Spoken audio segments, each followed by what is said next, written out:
David, ¿cómo estás? Pascal, ¿cómo estás? Muy buenas noches. Yo creo que hay que ver dos informaciones. El informe de gobierno, la encuesta que hace Banco de México y cuáles son las perspectivas hacia adelante para la economía mexicana. Si vemos, por ejemplo, del informe de gobierno de algunas de las reformas estructurales, podríamos hablar de la de telecomunicaciones, que sin duda es la más exitosa. Es una reforma que ha permitido que hoy prácticamente todos los mexicanos tengan acceso a un teléfono con redes sociales. Hay 100 millones de líneas. Hay más de 100 millones de líneas. Y además un buen porcentaje de teléfonos inteligentes, ¿no? La mayoría son teléfonos inteligentes. Sí. Hoy gente de muy bajos estratos sociales tiene acceso a los teléfonos inteligentes. Y son mucho más baratos de lo que eran. Y la calidad de los servicios que dan es muy sustancial. ¿Tú piensas 2013? 2013 prácticamente no podías ver video. Hoy vas en cualquier transporte público y la gente está viendo Facebook, YouTube, sí, Netflix. O sea, se puso al alcance todas estas plataformas. Que tiene un lado muy malo, sí, pero no me voy a detener en ese. Por el otro lado, es una reforma que amplió la competencia en el sector. O sea, hay muchos más canales de televisión abierta que compiten mucho más fuertemente. Hay nuevas estaciones de radio que fueron licitadas. Pero otra de las muy grandes reformas que se hicieron fue la reforma financiera. Pongámonos hace 6 años. El entonces candidato Peña Nieto, ya presidente electo, bueno, todavía no era presidente electo, hace 6 años, ¿no?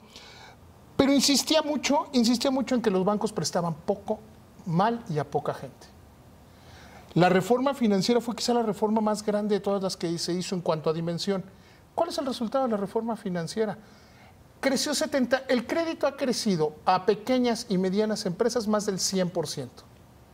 El crédito a las familias, el crédito para la construcción de vivienda, 71%.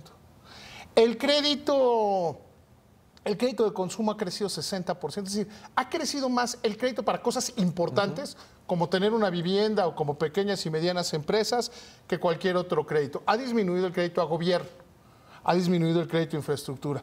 Se ha pasado de poco menos del 25% de la gente con acceso a los servicios financieros al 35% de la población. Que la meta era 40, sí, era 40, 35 suena razonable. Lleva la banca 17 años creciendo con las tasas de interés más bajas de su historia. Hace un tiempo la Asociación de Bancos de México mandó a hacer una investigación de cuáles eran las tasas hipotecarias en la historia. Son las más bajas de la historia. Si tú me decías desde 1824 que hay bancos en México formales. Sí, sí. El original Banco de Londres y México, sí, lo que ahora es Citibanamex, ese banco prestaba más caro de lo que se presta hoy. A pesar de que la tasa ha crecido 4 puntos porcentuales, las tasas a los consumidores han crecido menos de 1/3. En el crédito hipotecario, incluso la tasa de interés, a pesar de que ha crecido la tasa de referencia, ha disminuido. Son cosas que tenemos que ver. O sea, es una banca que ha crecido 17 años a 2 dígitos, que hoy el crédito es fácil, hoy es muy fácil tener crédito. Y ojalá lo siga siendo. Es que yo creo que esa es la siguiente parte. Tenemos la cartera vencida del 2.2% general, es la más baja desde que se mide la cartera vencida en México. Y yo te diría que, y es algo que tenemos que ver cuando juntas el informe, juntas estas reformas, que no esperaríamos que el próximo gobierno no nos salga y que nos diga, oigan, te voy a dar un dato que es muy ejemplificativo. Crisis de petróleo de 82-83. El WTI cayó 22%. La economía cayó 5%. Crisis financiera de 2008-2009. El WTI cayó 49%, la economía cayó 8.9%. Crisis financiera 2014, crisis petrolera 2014-2016. El precio del petróleo WTI cayó 71%. La economía mexicana creció 2.7%. Ya no somos un país petrolero, gracias a Dios. Las finanzas públicas están totalmente despetrolizadas. Durante estos 6 años, el promedio de crecimiento de la economía es del 2.7%. Yo diría que este es el mínimo. O sea, lo que tenemos hoy son los mínimos aceptables. No puede salir el próximo gobierno, no debería salir el próximo gobierno si les cuesta. Es que nos dieron un país en ruinas. Sí, por eso se votó por ellos. O sea, hagamos un ejemplo. Imagínate que eres un equipo de deportes.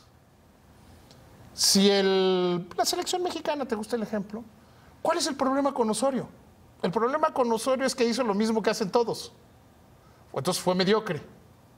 Si hubiéramos no llegado al cuarto partido, hubiera sido un fracaso. Sí. Pues es mediocre porque se quedó donde estábamos.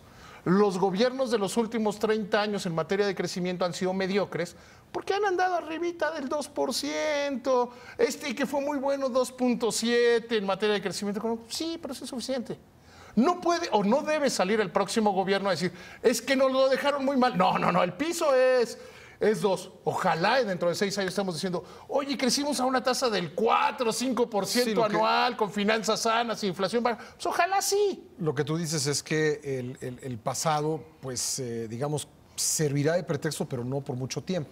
Porque no. Hasta donde la paciencia de la gente aguante. Sí, yo creo que... Digo, si no hay crecimiento mayor. Este equipo económico no nos puede entregar en 6 años menos de lo que tenemos.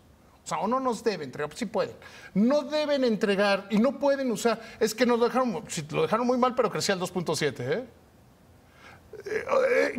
Espero ser específico, porque vamos a ver. ¿Cuál es el promedio de crecimiento del sexenio? ¿Cuál va a ser? 2.7. 2.7. 2.7, un poquito menos, considerando que crezcamos 2 este año. Digamos 2.6. Dejámoslo en 2. Vamos a dejarlo. ¿Te gusta en 2.5? 2.5. 2. Que el promedio tendrá que promediar eso. Que el promedio de los últimos 30 años ha sido 2.3. Vaya, si promedia eso, pues el comentario que se hará tendrá que ser igual al que se haga sobre este sexenio, ¿no? Si estamos dentro de 6 años haciendo este programa, estaremos cumpliendo 10 años de Excelsior Televisión. Y diciendo, oye, presentó su último informe el presidente López Obrador. Y el crecimiento es de 2.5. Pues es como Osorio y los que lo antecedieron en la selección mexicana. Es un mediocre. Si es menos, fracasó en materia económica. No hay circunstancias. Choques externos hay todo el tiempo. Y si es más, bueno, también. Y si es más, sí. A mí me encantaría estar diciendo, bueno, y entonces crecimos a una tasa promedio del 3,5%, 4% anual. Sería maravilloso. O sea, sería maravilloso, porque nadie gana cuando la economía le va mal. Bueno, sí, ganan algunos especuladores, ¿no? Pero no gana el promedio de los mexicanos. Sí. Y por tus simpatías y afinidades políticas, querer que el país se construya o se destruya, a mí me parece absurdo.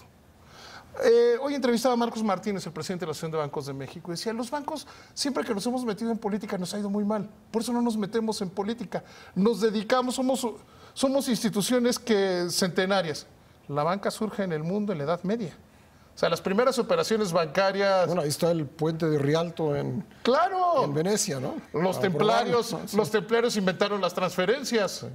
No, lo digo en serio porque a veces a la gente se le va eso, de cuánto existe la banca. La orden de los templarios decía, es que cuando van a las cruzadas de Europa del Norte los asaltan, pierden dinero. Se inventaron una cosa que eran órdenes de pago.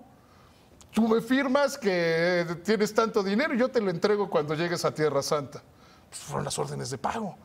Entonces, los bancos, su visión no es un gobierno. Además, decía Marcos Martínez algo que es totalmente cierto. Si operamos en todo el mundo. Con cualquier tipo de gobierno operamos. No hay un solo país del mundo que no tenga sistema financiero. Pueden ser más o menos rudimentarios, pueden funcionar más o menos mejor. Pero ojalá dentro de 6 años estemos diciendo que se rompió la maldición de, así como tu Cruz Azul esperas que ahora sí sean campeones, llevamos 30 años creciendo al 2.3% en promedio.